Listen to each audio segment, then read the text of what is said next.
साहेबराव पाटील करपे कोण होते? साहेबराव पाटील करपेकडे 98 एकर जमीन होती. मालतीबाई नावाची त्यांची पत्नी, 3 मुली आणि 1 मुलगा, एवढा त्याचा प्रपंच होता. आणि साहेबराव पाटलांनी 20 एकर गहू पेरला. नदीचा काठ आहे लागून, चांगला गहू ओंब्यावर आला आणि MSCB वाल्यांनाही त्याचं कनेक्शन कापलं. साहेबराव पाटील थोडस आम्हाला 4 दिवस वेळ द्या. नाही, पहिले पैसे भरा, मग तुमचं कनेक्शन जोडतो. 8-10 दिवस त्याच्यावर निघून गेले. 20 एकर गहू वाढला. साहेबराव पाटील म्हणे आता अशा अवस्थेत कसं जगाव?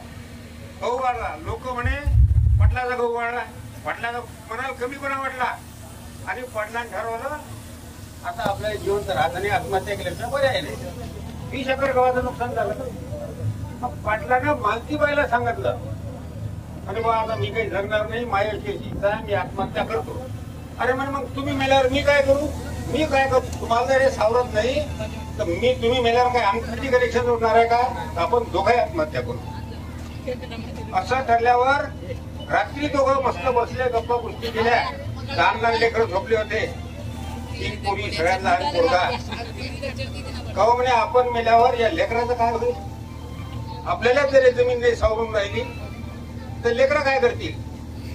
दोघांना सल्ला केला. लेकरा बाळासाहेब महाराज गुरुदेव शेवंडाचा कार्यकर्ता होता, राष्ट्रसंघाचा भक्त होता, उत्कृष्ट पट्टीचं भजन म्हणणारा होता. बाई पेटी वाजवत होती, लेकरं भजन म्हणणारे होते. आणि त्या कुटुंबानं ठरवलं शिलगावांवरून पवनारला गेले. पवनारला रात्रभर भजन केलं. भाऊ रात्रभर भजन झालं. 3 वाजता भजन बंद झालं. मुली केली होती. महाराजचं औषध सोबत नेलं होतं, तो पेटवला, बेसन घालवलं, त्यात ते औषध टाकलं आणि भजे काढले. पोरगा म्हणे आई कडू लागते भजे. नाही म्हणे बाबा तो जागरण झालं, झोप झाली नाही म्हणून तसे वाटते लेकरं खा म्हणे. आधी लेकराला भजे खाऊ काढले. दुसऱ्या दिवशी दोघांना, थोड्या वेळानंतर दोघांना भजे काढले.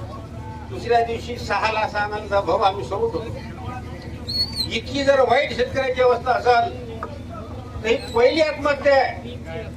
शिलगावांची साहेबराव पाटील करपेची आत्महत्या 19 मार्च 1986 झाली. पहिली आत्महत्या झालेली.